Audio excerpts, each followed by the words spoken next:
अब शिव भन्छन्, शिव भनेको छैन, शिव भनेको प्राकृतिक, शिव नै सुन्दर, शिव नै सत्य भनेको छ।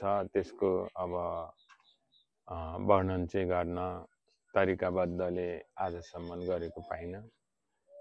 त शिवले रचेको भन्ने कुरो भन्दा भन्दै पनि अरूतिर जोड्न पुग्छन् मान्छेहरू। र शिव भनेको त्यो तत्त्व हो, शिव भनेको विश्व ब्रह्माण्डदेखि पनि 75 गुणा ठुलो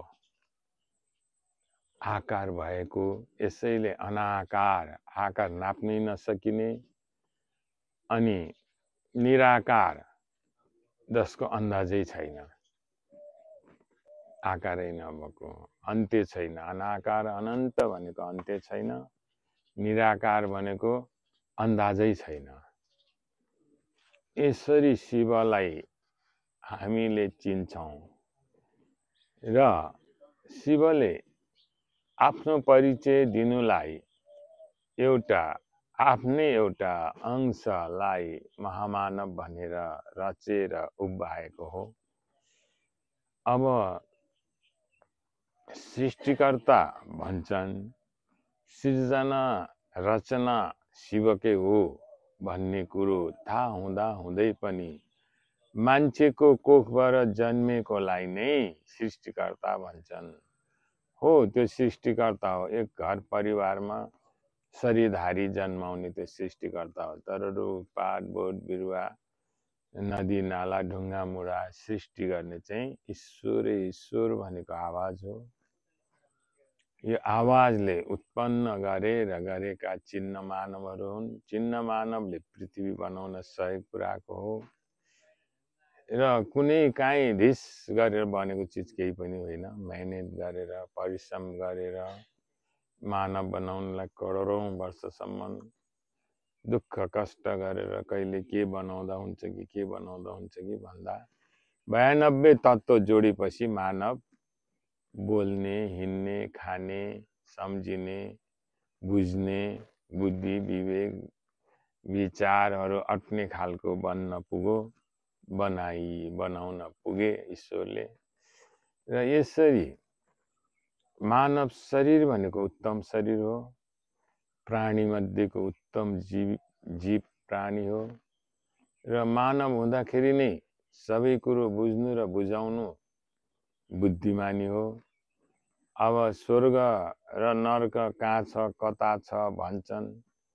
कोही स्वर्ग गयो भन्छन्, पुगेर आएको कोही छैन। नर्क गयो भन्छन्, पुगेर आएको कोही छैन। तर मैले आत्माहरूलाई स्वर्गको लागि पनि बोलाएँ, नर्कको लागि पनि बोलाएँ। अब जति यहाँ मानेर भगवान बनेकाहरू चाहिँ नर्कमा देखे, जो चाहिँ राक्षस भनेर घृणा गरेकाहरू चाहिँ प्राकर्मी कर्म गरेर स्वर्गको बाटोमा पुगेको देखे।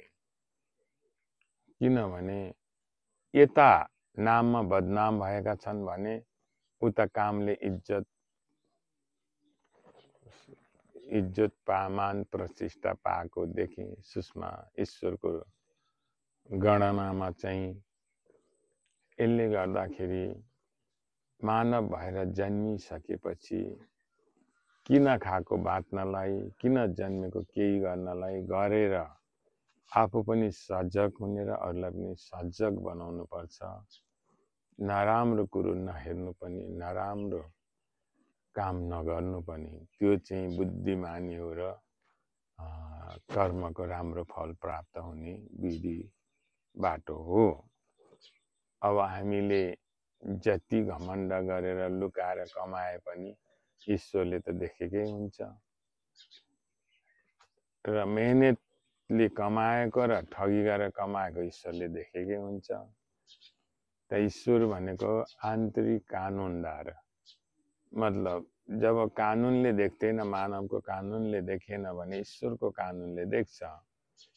तर यही हो, पहिलेका बदमास यी भगवान नामले चिनिनेहरू चलाखी गरेर जति गरेको पाप अर्को जन्ममा भोग्ने भनेर वाचा गरे। अनि अब मैले गुफावासी 16 जना राखेर यही जन्ममा भोग्न पाउने भनेर माग राखिकन अहिले गरेका कुकर्महरूको पर्दाफाट हुँदैछ, देखिँदैछ, देख्दैछन्।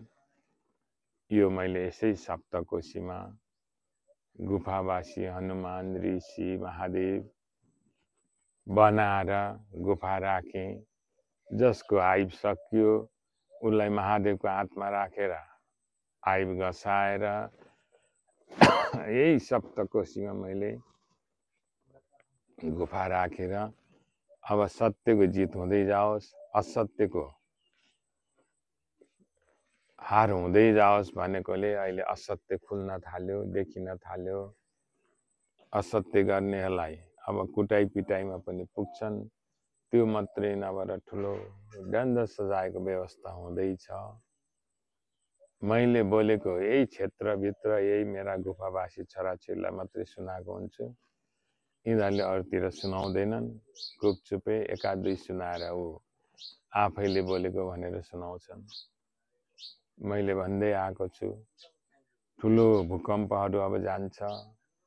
अब जातीय युद्ध, धार्मिक युद्ध, कलह देशमा हुन्छ, विभिन्न देशमै हुन्छ भनेको केही महिनामै सुरु भयो।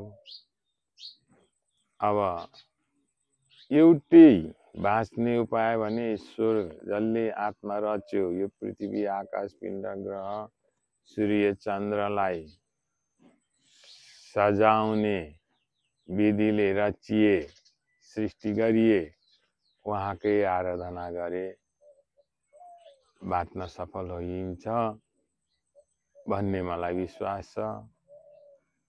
नत्र भने पाप धेरै गरे, पाप धेरै प्रकट हुने भयो। यसैले स्वर्ग नर्क एक थरी यही छ। दुःख पाए गरिबको कोखमा बासले नर्कै सरह हुन्छ, धनीको कोखमा बासले सुख शान्तिसँग बाँच्न पाए स्वर्ग यही नै छ। अर्को शरीर छोडेपछि जाने स्वर्ग चाहिँ मैले आत्मालाई पठाएर प्रत्यक्ष पनि गराएको छु। स्वर्ग हेरेर आए, नर्क हेरेर आए।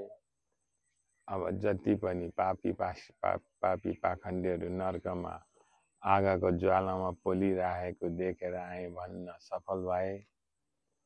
अब मेरो विधि विधान संस्कार चाहिँ अनपत्यारो छ, तर कार्य पक्का छ।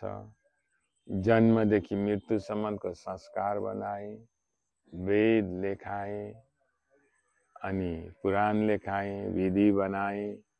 अब यसलाई सञ्चालन गर्नु सबै बुद्धिजीवीहरूले बुझेर बुझाएर बाँच्नलाई अलिक दिन सुख शान्ति सहेलसँग हिँडुल गर्नलाई चाहिँ यो विधिलाई अपनाएर अगाडि बढ्नु चाहिँ उचित रहन्छ। हुन त सबै प्रकारका धर्म छन्, सबै प्रकारका विधि छन्, तर यो चाहिँ ईश्वरीय विधि भन्छु म। ईश्वरले बोलेका कुरा सूर्य सिंहदेवी नीलमाया मगरको शरीरमा आएर लेखेको विधि हो।